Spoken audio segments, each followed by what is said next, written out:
अस्सलाम वालेकुम dear students. Today जो टॉपिक हम पढ़ने जा रहे हैं वो first year chemistry chapter number 2 Dalton's law of partial pressure.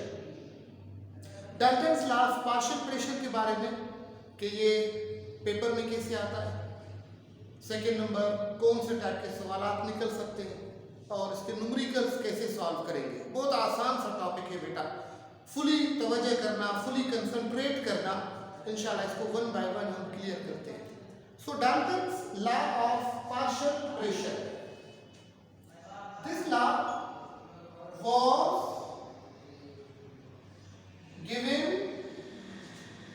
Bye a famous scientist John Dalton in 1801। अब इस साइंटिस्ट के बारे में बहुत अच्छे तरीके से अवेयर हो, क्योंकि एटम के ऊपर भी इसने एक लॉ दिया था जो डाल्टन्स एटॉमिक थ्योरी के नाम से मशहूर है 1808 में, और Dalton's law of partial pressure भी इसी साइंटिस्ट ने दिया था 1801 में। अब ये लॉ है क्या? असल में जो टर्म है फर्स्ट वो है पार्शियल प्रेशर। अब इसको थोड़ा डिफाइन करेंगे। सबसे पहले प्रेशर क्या है? The force acting on area is called pressure. कि कोई भी कुव्वत, जोर जो एक्ट करे एरिया के ऊपर, हम उसे प्रेशर कहेंगे। अब पार्शियल प्रेशर क्या है बेटा? पार्शियल प्रेशर का मतलब है कि पोर्शन या सिंपल टू से कि individual pressure of a gas, किसी भी एक गैस के प्रेशर को हम पार्शियल प्रेशर कहते हैं। The portion of pressure of a gas is called partial pressure. 3-4 gases mixed हैं, उनमें से हर गैस के इंडिविजुअल सिंगल प्रेशर को पार्शियल प्रेशर कहते हैं बेटा। कीप इन माइंड कि Dalton's law of partial pressure was given on non reactive gases. ये लॉ नॉन रिएक्टिव गैसेस के ऊपर दिया गया। What does non-reactive gases? Non-reactive gases का मतलब है inert, जो आपस में रिएक्ट ना करें। जैसे कि मैं आपको बेस्ट एग्जांपल दूं, for example we are taking air. Air में गैसेस होते हैं, ये हमें अच्छे तरीके से पता है बेटा। कौन से गैसेस होते हैं एयर में? 21% oxygen gas, 78% nitrogen gas and 1% carbon dioxide और अदर गैसेस मिक्स्ड होते हैं। एयर जिसमें से हम ऑक्सीजन एज ए रेस्पिरेशन के तौर पर उठाते हैं और कार्बन डाइऑक्साइड आउटहेल करते हैं। ये एयर मिक्सचर है डिफरेंट गैसेस का, मगर वो आपस में रिएक्ट नहीं करते। रिएक्ट का मतलब है कोई नया प्रोडक्ट नहीं बनता। मैं आपको एक सिंपल एग्जांपल बता दूं रिएक्टिव गैसेस के बारे में, कि जब हाइड्रोजन गैस ऑक्सीजन गैस से मिलता है तो पानी बनता है, H2O। हाइड्रोजन भी गैस है, ऑक्सीजन भी गैस है, मगर दे आर रिएक्टिव। ये जब आपस में मिलते हैं तो रिएक्ट करते हैं, एक नई चीज बनाते हैं और प्रोडक्ट में हमें वाटर एज ए लिक्विड मिलता है। मगर बहुत सारे गैसेस ऐसे हैं माय डियर स्टूडेंट्स जो आपस में रिएक्ट नहीं करते, वो आपस में मिक्स्ड होते हैं। और जो गैसेस रिएक्ट नहीं करते आपस में, जिन्हें आप नॉन रिएक्टिव गैसेस कहते हो, जिन्हें आप इनर्ट गैसेस कहते हो, उनमें से हर गैस के प्रेशर को हम पार्शियल प्रेशर कहते हैं। और उन सारे गैसेस के प्रेशर को जो एक्सर्ट करते हैं, जो प्रेशर प्रोड्यूस करते हैं, उसको हम टोटल प्रेशर कहते हैं। मतलब portion of total pressure is called partial pressure. Total pressure में हर गैस के अकेले प्रेशर को हम क्या कहते हैं बेटा? पार्शियल प्रेशर कहते हैं। Very simple. अब अगर आपसे पूछा जाए कि how to state Dalton's law of partial pressure, तो पार्शियल प्रेशर लॉ को इस तरीके से स्टेट कर सकते हैं,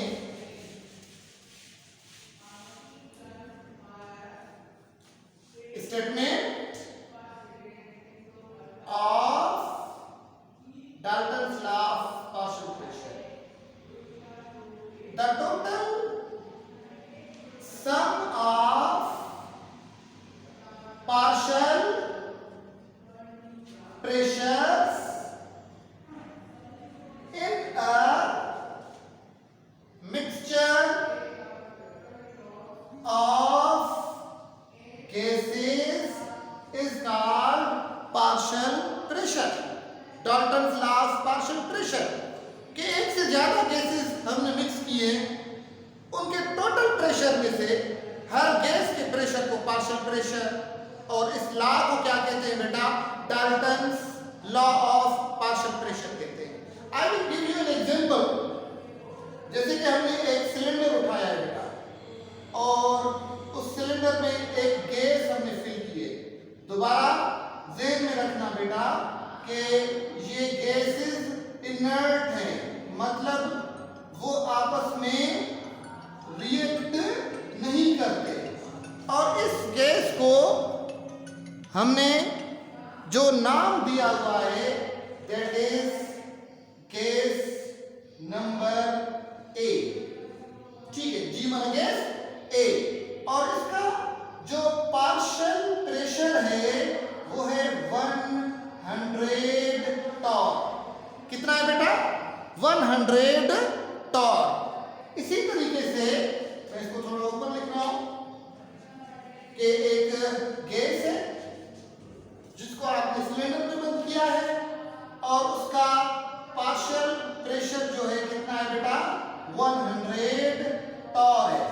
फिर हमने एक और सिलेंडर उठाया है, और उसी सिलेंडर के अंदर एक और गैस को हमने फिल किया हुआ है, और उस गैस का जो पार्शियल प्रेशर है वो है 200 टॉर। सपोज ये गैस नंबर ए है और ये गैस नंबर बी है। दो हमने सिलेंडर उठाए, एक में गैस नंबर ए रखा, उसका पार्शियल प्रेशर 100 टॉर। दूसरा सिलेंडर उठाया, उसमें जो गैस हमने फिल किया बेटा उसका जो पार्शियल प्रेशर है 200 Tor.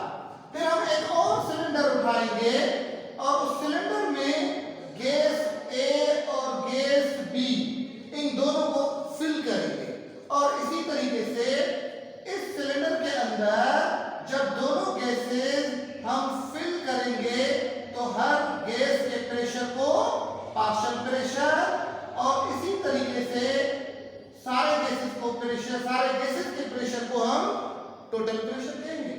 So total pressure is equal to partial pressure of A plus partial pressure of gas B. Different gases और उन गैसेस के हर इंडिविजुअल प्रेशर को पार्शियल प्रेशर, और उन सारे गैसेस के प्रेशर को हम मिक्स करेंगे तो हम इसे कहेंगे टोटल प्रेशर। और टोटल प्रेशर कैसे बनेगा बेटा? 100 प्लस 200 तो हमें मिला 300 टॉर। मतलब कि डिफरेंट गैसेस जो इनर्ट हो, जो नॉन रिएक्टिव हो, उनके हर प्रेशर को पार्शियल प्रेशर, उनके सारे प्रेशर को मिलाएंगे, उस सम को हम क्या कहेंगे बेटा? टोटल प्रेशर कहेंगे। और डाल्टन्स लॉ जो है वो उन गैसेस को यहाँ पर एक्सप्लेन करता है जो नॉन रिएक्टिव है, जो कोई न्यू प्रोडक्ट नहीं बनाते। अब अगर आगे जाते हैं तो मैथमेटिकली हम इसको कैसे एक्सप्लेन करेंगे और इसके प्रॉब्लम्स हम कैसे सॉल्व करेंगे। अगर हम देखें mathematically how to derive equation of Dalton's law of partial pressure. My dear students, दोबारा थोड़ा तवज्जो, गैसेस के मॉलिक्यूल जो है वो फ्रीली मूव करते हैं और जब वो मूव करते हैं तो वो आपस में कोलाइड करते हैं, टकराते हैं वॉल्स ऑफ कंटेनर या आपस में। उन टकराने से प्रेशर पैदा होता है और जितने ज्यादा मॉलिक्यूल होंगे उतना ज्यादा प्रेशर पैदा होगा, जितने कम मॉलिक्यूल होंगे उतना कम प्रेशर पैदा होगा। और जब जितने ज्यादा मॉलिक्यूल होंगे तो उनका नंबर ऑफ मोल्स भी ज्यादा होंगे, मतलब प्रेशर का मॉलिक्यूल्स के साथ प्रेशर का नंबर ऑफ मोल के साथ डायरेक्टली प्रोपोर्शनल है। अगर इस स्टेटमेंट को हम देखें बेटा तो वी कैन से दैट कि partial pressure of a gas is directly proportional to number of moles. हम जब साइन ऑफ प्रोपोर्शनलिटी को खत्म करते हैं तो एक साइन ऑफ इक्वलिटी ऐड करते हैं, एक कांस्टेंट ऐड करते हैं और n number of gas, n किसे कहते हैं बेटा? मोल्स को, कि एक गैस के मोल को एन कहते हैं। अगर सारे गैसेस हैं मतलब एक से ज्यादा गैसेस हैं तो उनके प्रेशर को हम क्या कहेंगे? Total pressure. So same total pressure of a gas is also directly proportional with total number of moles, means total number of moles के साथ क्या होगा? directly proportional। अब इसको हम इक्वेशन नंबर 1 देते हैं और total pressure of a gas, sign of proportionality खत्म होगा तो साइन ऑफ इक्वलिटी, उसके बाद के constant total number of mole, इसको हम देते हैं इक्वेशन नंबर 2 का नाम। समझ में आई बात बेटा? दोबारा मैं रिपीट कर रहा हूं कि किसी एक गैस का जो पार्शियल प्रेशर है जब ये कोलाइड होकर वो प्रेशर एक्सर्ट करते हैं तो वो डायरेक्टली प्रोपोर्शनल होता है नंबर ऑफ मोल्स से। मोल्स को हम एन से रिप्रेजेंट करते हैं। So partial pressure of gas, sign of proportionality अगर खत्म होगा तो वो एक साइन ऑफ इक्वलिटी और कांस्टेंट का सिंबल हम देते हैं। इसी तरीके से क्वेश्चन नंबर 1, अगर टोटल प्रेशर है तो वो टोटल नंबर ऑफ मोल से डायरेक्टली प्रोपोर्शनल होगा, मतलब हर गैसेस के मोल से डायरेक्टली प्रोपोर्शनल होगा, हर गैस के मॉलिक्यूल से डायरेक्टली प्रोपोर्शनल होगा। तो इक्वेशन हमारे पास बना total pressure of gas is equal to K constant T total N number of moles. अब क्या करेंगे? अब हम करते हैं कि divide equation number 1 with equation number 2। और इक्वेशन नंबर 1 क्या है बेटा? That is partial pressure of gas is equal to K and N बना number of moles of one gas. एक गैस के मोल्स को एन कहते हैं। अब डिवाइड करेंगे इक्वेशन नंबर 2 से तो वो बनेगा कि total number of moles, total pressure of gas is equal to total number of moles और टोटल नंबर ऑफ मोल्स जो है वो Tn से रिप्रेजेंट करेंगे। इसी तरीके से इक्वेशन जो बनेगा के में खत्म हो जाएगा, partial pressure Pp upon total pressure Tp is equal to A upon total number of moles. ये फाइनल इक्वेशन है जिसे हम Dalton's law of partial pressure equation कहते हैं। Pp पार्शियल प्रेशर, मगर हमारे सिंध टेक्स्ट बुक कोड में पार्शियल प्रेशर के P को स्मॉल ABCP में रिप्रेजेंट किया गया है, टोटल प्रेशर TP, ताकि डिफरेंशिएट हो जाए। मगर हमारे बुक में जो टोटल प्रेशर है वो कैपिटल P से रिप्रेजेंट किया गया है। A मतलब एक गैस का नंबर ऑफ मोल, TA मतलब जो टोटल इनर्ट गैसेस हैं, नॉन रिएक्टिव गैसेस हैं, उनके number of moles. Final equation क्या बना बेटा? Partial pressure upon total pressure is equal to number of moles upon total number of moles. अगर हमें पार्शियल प्रेशर मालूम करना है तो टोटल प्रेशर डिवाइड कर रहा है तरफ क्या करेगा बेटा, इस तरफ वो मल्टीप्लाई करेगा। इसी तरीके से हम पार्शियल प्रेशर मालूम कर सकते हैं। आप लोग बेटा स्क्रीनशॉट ले सकते हैं। आगे चलते हैं हम। अब according to kinetic molecular theory हम कोशिश करेंगे Dalton's law of partial pressure को एक्सप्लेन करने की। So how kinetic molecular theory explains Dalton's law of partial pressure. So Dalton's law of partial pressure in the side of kinetic molecular theory. ये law kinetic molecular theory के नजर में कैसे हम explain कर सकते हैं? वेरी सिंपल बेटा, आपने एक सिलेंडर उठाया, एक कंटेनर उठाया, उसमें आपने कार्बन डाइऑक्साइड गैस पुट किया, नाइट्रोजन गैस पुट किया, उसमें आपने ऑक्सीजन गैस पुट किया। जब वो सिलेंडर में इन होंगे तो वो ट्रेवल करने से एक दूसरे से कोलाइड करते हैं, वो आपस में कोलाइड करते हैं, टकराते हैं, वो साइड से कोलाइड करते हैं, उनमें एक प्रेशर पैदा होता है। उस प्रेशर को, हर गैस के अकेले प्रेशर को पार्शियल प्रेशर कहते हैं, और उन टोटल गैसेस जो प्रेशर एक्सर्ट करते हैं उसे हम क्या कहेंगे बेटा, टोटल प्रेशर कहेंगे।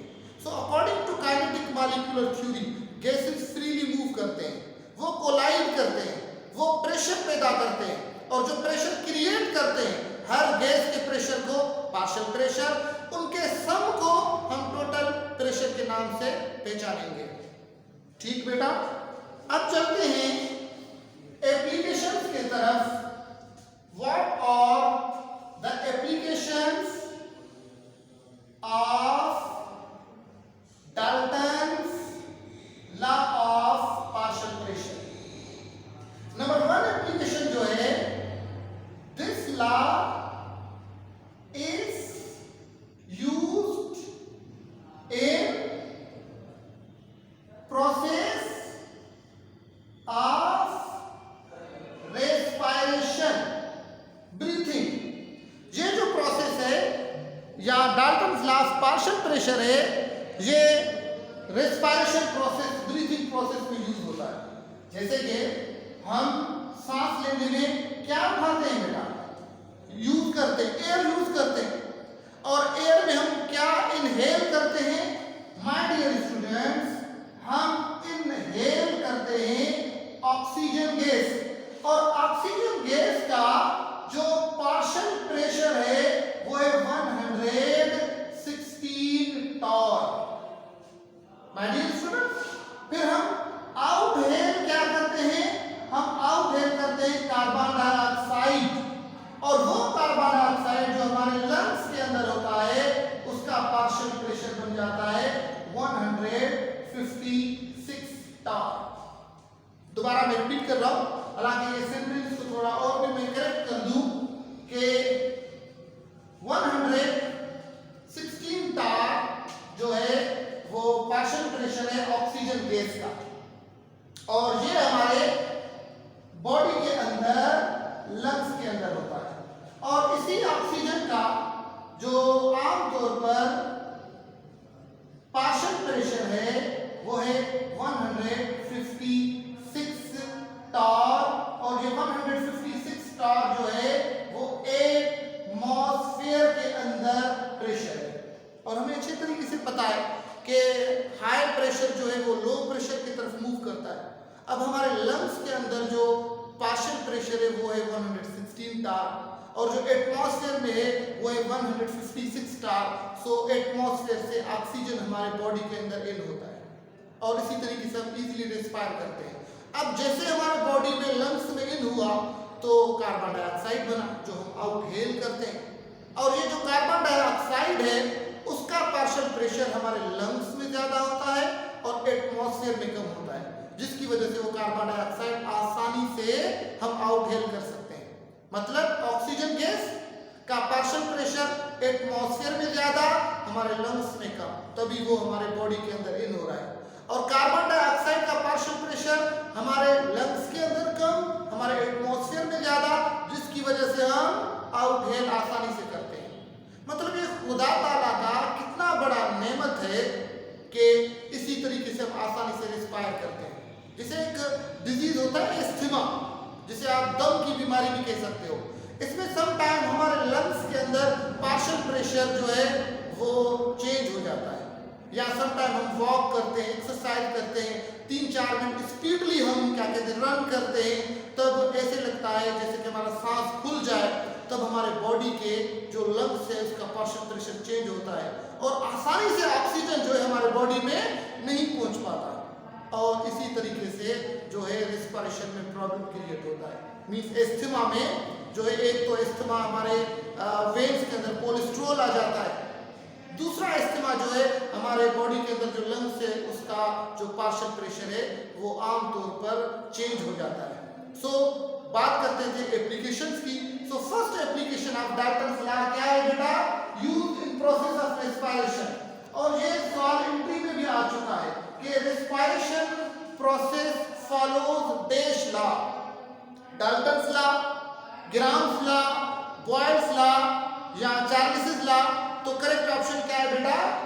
Dalton's law of partial pressure. Application number 2 जो है, this law is used to manufacture soft drinks, cold drinks। Dalton's law of partial pressure जो है ये सॉफ्ट ड्रिंक्स, कोल्ड ड्रिंक्स बनाने में मदद करता है, क्योंकि जो सॉफ्ट ड्रिंक्स है, cold drinks, due, Pepsi, Fanta, gases और लिक्विड्स आपस में मिक्स्ड होते हैं। तो इसी तरीके से आमतौर पर अगर देखें बेटा तो गैसेस जो है वो लिक्विड में जब हम मिक्स करते हैं तो प्योरली फॉलो जो करता है वो फॉलो करता है Dalton's law of partial pressure. हमारे बुक के अंदर जो एप्लीकेशन है वो बेटा एप्लीकेशन कौन सी है? This law is used to collect gases over water, gases over liquid। Dalton's law of partial pressure जो है वो किसी भी लिक्विड से हम गैसेस को आसानी से सेपरेट करते हैं। जैसे कि हमें फ्रेश ऑक्सीजन चाहिए, जैसे हम ऑक्सीजन मास्क लगाते हैं तो फ्रेश ऑक्सीजन कैसे चाहिए हमें? हम वाटर को बॉयल करते हैं और वाटर सेपरेट होता है गैसेस में, और वो कौन से गैसेस में सेपरेट होता है? हाइड्रोजन और ऑक्सीजन गैस में। हमें कौन सा गैस चाहिए? ऑक्सीजन गैस चाहिए, और उस ऑक्सीजन गैस का पार्शियल प्रेशर ही हमारे रेस्पिरेशन के लिए नीडी है, जरूरी है। तभी ये जो प्रोसेस है इसके जरिए आप किसी भी चीज में से गैसेस को आसानी से कलेक्ट, आसानी से सेपरेट कर सकते हो। So that was overall बेटा Dalton's law of partial pressure. दोबारा मैं रिपीट कर रहा हूं कि डाल्टन्स लॉ 1801 में दिया गया। John Dalton is a famous scientist जिसने नॉन रिएक्टिव गैसेस के ऊपर काम किया। एक गैस के प्रेशर को पार्शियल प्रेशर, एक से ज्यादा गैसेस के प्रेशर को टोटल प्रेशर, पार्शियल प्रेशर को स्मॉल p से, टोटल प्रेशर को कैपिटल P से रिप्रेजेंट करेंगे। स्टेटमेंट क्या है? The sum of total pressure is result of partial pressure of each gases। और ये जो पार्शियल प्रेशर गैसेस होते हैं, गैसेस का जो पार्शियल प्रेशर होता है उनके मॉलिक्यूल एक दूसरे पर डिपेंड नहीं करते। इसका फाइनल इक्वेशन क्या है? Partial pressure upon total pressure is equal to number of moles of one gas upon total number of moles of all gases. Kinetic molecular theory के मुताबिक ये गैसेस के मॉलिक्यूल आपस में टकराते हैं, वो प्रेशर पैदा करते हैं। हर गैस के प्रेशर को पार्शियल प्रेशर, सारे गैसेस के प्रेशर को टोटल प्रेशर। ये रेस्पिरेशन में इस्तेमाल होता है, ये लॉ प्रोसेस ऑफ ब्रीथिंग में इस्तेमाल होता है, मैन्युफैक्चरिंग ऑफ सॉफ्ट ड्रिंक्स में इस्तेमाल होता है, और उसके बाद ये गैसेस को इजीली किसी लिक्विड में से, वाटर में से कलेक्ट कर सकते हैं बेटा। ये है ओवरऑल टॉपिक बेटा, जिसके जरिए हम Dalton's law of partial pressure जो है उसके क्या कहते हैं इजीली सॉल्व कर सकते हैं। अब पेपर में एक बार सवाल आता है right a short note on Dalton's law. तो आप क्या करते हैं बेटा कि डाल्टन्स लॉ की इंट्रोडक्शन, स्टेटमेंट या जो एक डायग्राम जो मैंने बीकर के हिसाब से बनाया था, सिलेंडर के हिसाब से, ये आप सारे लिखेंगे। समटाइम सवाल आता है डिफाइन पार्शियल प्रेशर, डिफाइन या स्टेटमेंट ऑफ पार्शियल प्रेशर, या समटाइम ऐसे सवाल आता है कि explain Dalton's law in terms of kinetic molecular theory, या write down the applications of Dalton's law of partial pressure. इंशाल्लाह बेटा Dalton's law of partial pressure के प्रॉब्लम्स जो है नेक्स्ट टाइम हम सॉल्व करेंगे। कोई भी क्वेश्चन हो आप लोग पूछ सकते हैं।